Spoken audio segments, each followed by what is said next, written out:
الحمد لله وكفى وسلام على عباده الذين اصطفى أما بعد সমস্ত জোশ জজবা এবং সকল শক্তি স্লোগানে ব্যয় হয়ে গেলে কর্মক্ষেত্রে কিন্তু অথর্ব হয়ে পড়ব।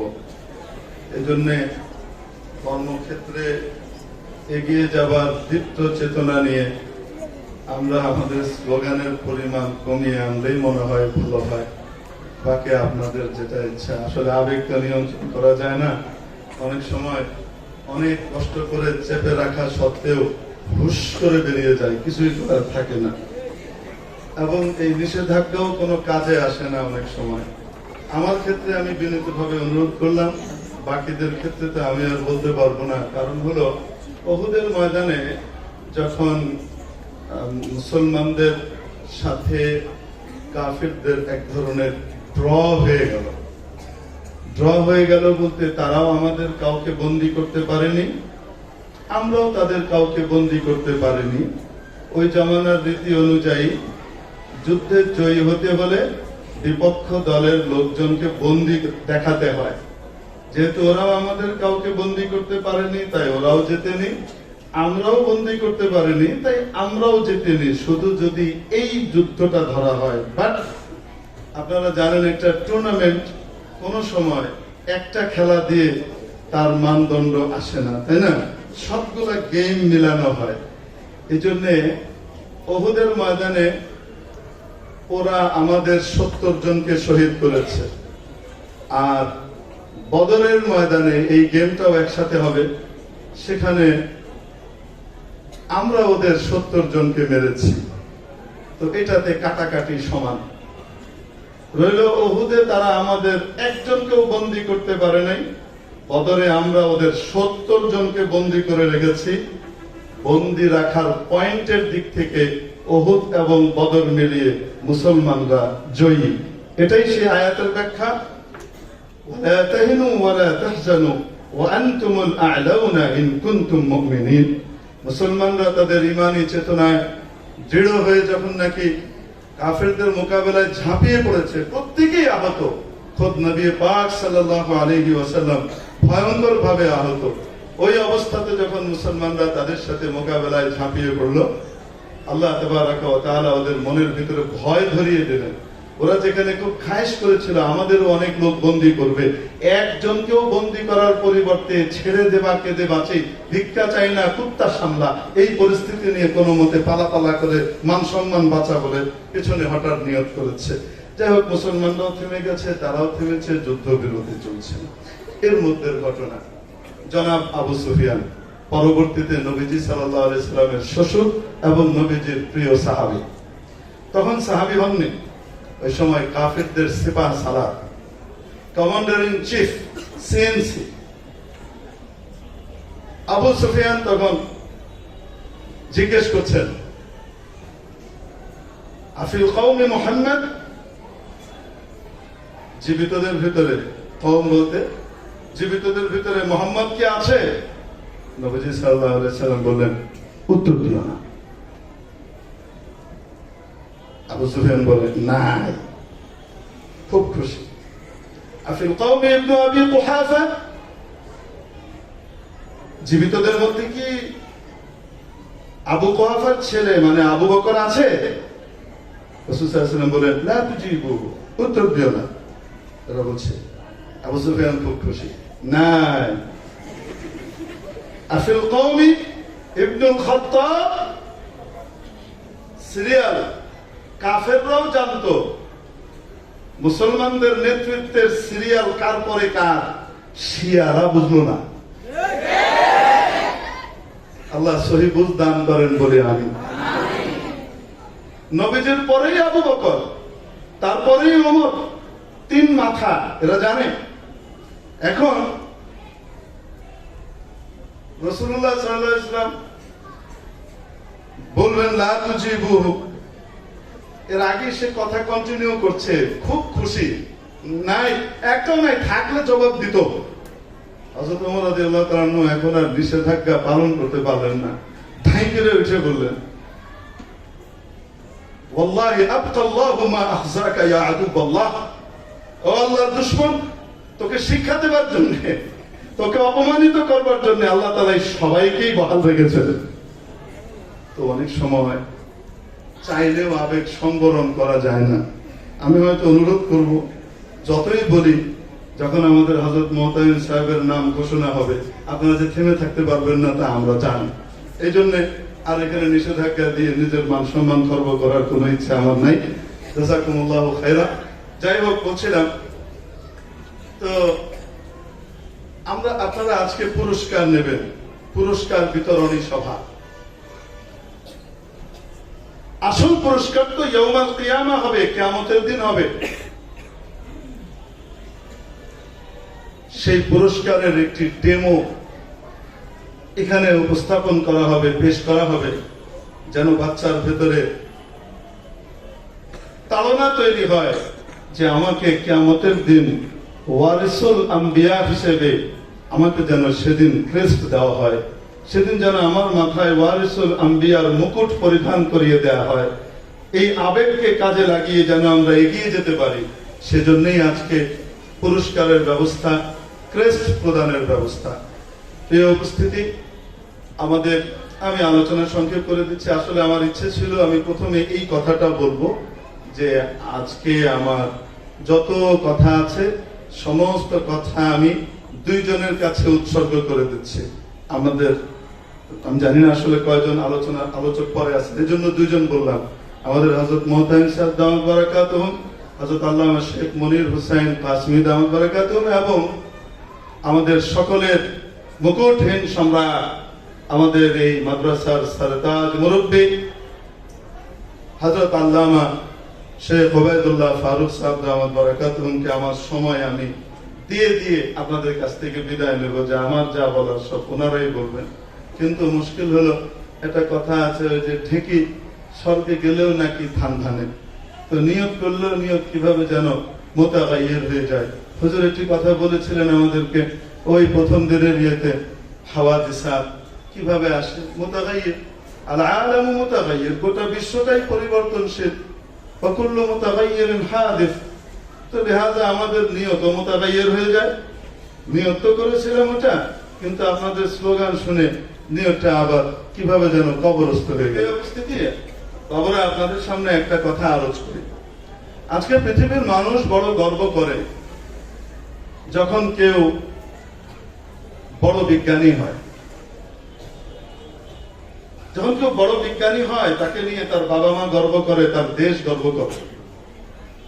আর বিজ্ঞানীদের মধ্যে যদি কেউ নববিজ্ঞানের অনেক উঁচু স্থানে চলে যায়, মহাকাশ বিজ্ঞানে অনেক উন্নত স্তরে চলে যায়, তিনি মঙ্গলে যাচ্ছেন, এই চাঁদে গেলেন, ওখানকার মাটি, ওখানকার জমি পরিদর্শন করে সংগ্রহ করে নিয়ে এসেছেন, এমন একজন যদি আমাদের বাংলাদেশে জন্ম নেয় যে মঙ্গল সফর করে এসেছেন নাসার পক্ষ থেকে বিশেষ গবেষণা করতে গিয়ে, তাহলে উনি যেদিন বাংলাদেশে আসবেন সেদিন গোটা বাংলাদেশে সরকারি ছুটি ঘোষণা করে দেখবেন তাকে ইস্তেকবাল করা হবে। অবাস্তব না বাস্তব?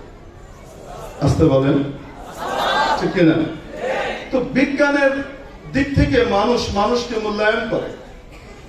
মুহতারাম হাজিরিন, এরা যে সমস্ত বিজ্ঞানের উপরে মূল্যায়ন করে, সেই বিজ্ঞানের দৌড় প্রথম আসমানের অনেক নিচ পর্যন্ত, প্রথম আসমানের ধারে কাছেও যেতে পারে না। এদের সমস্ত বিজ্ঞানের দৌড় সর্বোচ্চ কতটুকু? আসতে বলেন, প্রথম আসমানের নিচ পর্যন্ত। আর কোরআন সুন্নাহ নিয়ে যারা গবেষণা করে এবং কোরআন সুন্নাহর যারা আলেম হয়, তারা কত বড় বিজ্ঞানী, তাদের বিজ্ঞানের দৌড় শুরু হয় প্রথম আসমানের উপর থেকে, তাদের দৌড় শুরু হয়। যেটা কোনো যন্ত্র দিয়ে, যেটা কোনো কিছু দিয়ে ধরা যায় না, সে সমস্ত বিষয়গুলো নবী পাক সাল্লাল্লাহু আলাইহি ওয়াসাল্লামের মাধ্যমে, আসমান থেকে আসা সেই ইলমের মাধ্যমে দুনিয়ার মানুষ জানতে পারে, আলেম ওলামার মাধ্যমে। আসতে বলেন, ঠিক কি ঠিক না? দুনিয়ার সমস্ত বিজ্ঞানের দৌড় প্রথম আসমানের নিচ পর্যন্ত, এবং নিশ্চিত ভাবে বলে দিচ্ছে কোরআনের ভাষ্য অনুযায়ী প্রথম আসমানের ধারে কাছেও যেতে পারবে না কিয়ামত পর্যন্ত গবেষণা করলে, যেতে পারবে না। কোরআনের বর্ণনা এটাই। আর আলেম ওলামা তালিবুল ইলম, তার দৌড় শুরু হয় প্রথম আসমানে, বিজ্ঞান তার শুরু হয় প্রথম আসমানের উপর থেকে। দ্বিতীয়, তৃতীয়, চতুর্থ, পঞ্চম আসমানে কি আছে, সপ্তম আসমানে কে আছে, ইব্রাহিম আলাইহিস সালাম কাদেরকে নিয়ে বসে আছেন, কাদেরকে শিক্ষা দিচ্ছেন, সুবহানাল্লাহ। এই সব কিছুর বর্ণনা সে এখানে বসে মর্তে বসে দিচ্ছে। আর 7 আসমানের উপরে সিদরাতুল মুনতাহা পার করে তার নিচে বিশাল জান্নাতুল ফিরদাউসের কি কি আছে না আছে, প্যারাডাইজে কি আছে না আছে, ওরা প্যারাডাইজ বলে, ফিরদাউসকে কি করেছে, নাম দিয়েছে প্যারাডাইজ, ফিরদাউস। জান্নাতুল ফিরদাউসে কি কি আছে না আছে সেগুলোর বিবরণ একজন আলেম, একজন তালিবুল ইলম দিয়ে দিচ্ছে। আপনার কাছে কি মনে হয় এটা সাধারণ বিজ্ঞান না অসাধারণ বিজ্ঞান? এই অসাধারণ বিজ্ঞানীদের মূল্য যদি বুঝতো, তাহলে তাদেরকে নিয়ে মাথায় তুলে নাচা না, সবকিছু ফেলে ফুলে নিজেদের বাচ্চাদেরকে তাদের সামনে এনে একবার দেখা করিয়ে নেবার জন্য, একটা অটোগ্রাফ নেওয়ার জন্য পাগল হয়ে থাকতো। অবাস্তব না বাস্তব? বাকি বুঝে না। বুঝে না কেন? বুঝ নাই তাই বুঝে না, কি নাই? বুঝ নাই তাই কি করে না? বুঝে না, অবুঝ। এখন বোকা যদি না বুঝে তো তাই বলে কি বুদ্ধিমান মানুষ তার বুদ্ধির কাজ বন্ধ করে দেবে? আসতে বলেন।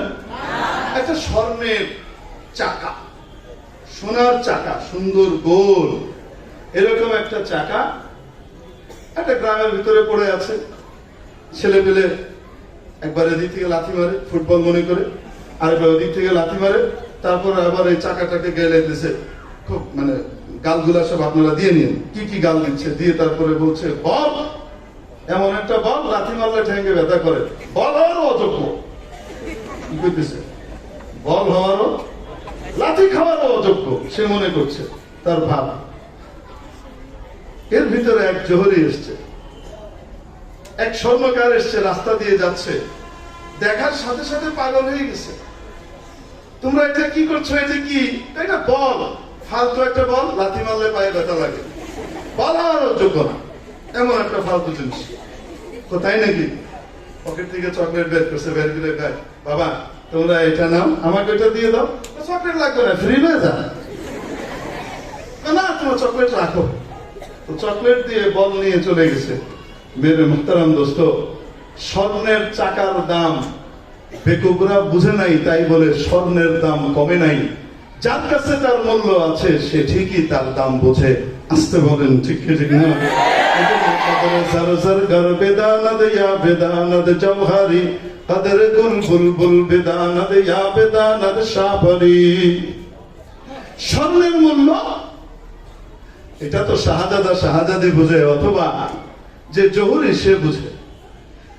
হীরা জহরতের মূল্য সে বুঝে, যার কাছে মূল্য আছে, যে বুঝে। মেরে মুহতারাম দোস্ত, দুনিয়ার যাদের কাছে এই বুঝ নাই তাদের ব্যাপারে মাওলা বলেছেন উলাইকা কাল আনআমি বাল হুম আদাল। যাদের কাছে তালিবুল ইলমের দাম নাই, আসমানি ইলমের ধারক বাহকের দাম নাই, তার ব্যাপারে মাওলা বলছেন এরা তো চতুষ্পদ জন্তু জানোয়ারের মতো, বরং তার চেয়েও নিকৃষ্ট। অতএব এই নিয়ে মন খারাপের তো কিছু আসে যায় না যে চতুষ্পদ জন্তু জানোয়ার মূল্যায়ন করলো না। মনে করেন আপনি রাস্তা দিয়ে যাচ্ছেন, রাস্তা দিয়ে যাওয়ার পথে সমস্ত কুকুর গুলা ফাট করে লাফ দিয়ে দাঁড়িয়ে সামনের ঠ্যাংটা এরকম করে উঠে করছে, মানে আপনাকে স্যালুট করবে। সমস্ত কুকুর স্যালুট করেছে, আপনি খুশির চোটে একদম কি করবেন, ভিডিও করে তারপরে ছাড়বেন, হ্যাঁ ভাইরাল স্ট্যাটাস দিবেন, সে কুকুররা সকলে আমাকে সম্মান জানাচ্ছে। আরে বলেন না কেন? আপনি কি এই কথা করবেন? করবেন না। আবার আপনি রাস্তা দিয়ে আসছেন, কুত্তা কতগুলো ঘেগু ঘেগু করে কামড়াইতে আসছে, আপনি মন খারাপ করে শেষ পর্যন্ত, আরে আমি এত বড় মানুষ, হ্যাঁ আমি এরকম বড় ডাক্তার, বড় ইঞ্জিনিয়ার, আমি এই কুকুর আমাকে সম্মান জানালো না, দূর ডাক্তারই করবো, দূর ইঞ্জিনিয়ারিং করবো না, দূর পড়ালেখাই করবো না, সব ছেড়ে দিলাম, কুত্তা দাম দিল না। আপনি বলেন না কেন? মনে করবেন এই কথা না? আপনি বলবেন দূর তাদেরকে চাই কুত্তা, এই কুত্তারা তো এরকমই করবে, কেউ কেউই করবে। আসতে বলেন, করবে। কুত্তা মূল্যায়ন করলো কি করলো না তাই দিয়ে বুদ্ধিমান মানুষ কখনো কি করে না, বিচার করে না। যাদের কাছে দ্বীন নাই, যাদের কাছে ঈমান নাই, যাদের কাছে আখিরাতের ফিকির নাই, এদেরকে চতুষ্পদ জন্তু জানোয়ারের সাথে তুলনা করেছেন রব্বুল আলামিন। তারা আপনার আমার মতো মানুষকে, তালিবুল ইলমকে, আলেম ওলামাকে মূল্য দিল কি দিল না, তার পরোয়া করার কোনো সুযোগ আর সময় আলেম ওলামার নাই। বরং তাদের তো মর্যাদা এমন, আসমানের ফেরেশতারা মাত্র আলিম মাদ্রাসা পড়ার জন্য মাদ্রাসায় যে রওনা করেছে, সাথে সাথে তার নিজের নূরের পাখা বিছিয়ে দিয়েছে, আমার পাখার উপর দিয়ে যান, আমার পাখার উপর দিয়ে যান, তাও আপনি খুশি হন। আসমানওয়ালা দিচ্ছে, ফেরেশতা দিচ্ছে, কারণ সে জানে তালিবুল ইলমের দাম কি, সে জানে ভবিষ্যতে সে নবীর ওয়ারিস হচ্ছে, সে জানে তাকে বাছাই করেন খোদ রব্বুল আলামিন। দুনিয়ার কোন পরীক্ষায় বড় মেধাবীকে বাছাই করে উন্নত মানের যারা আছেন, তারা যত কড়া বাছাই তত বেশি তার মূল্য।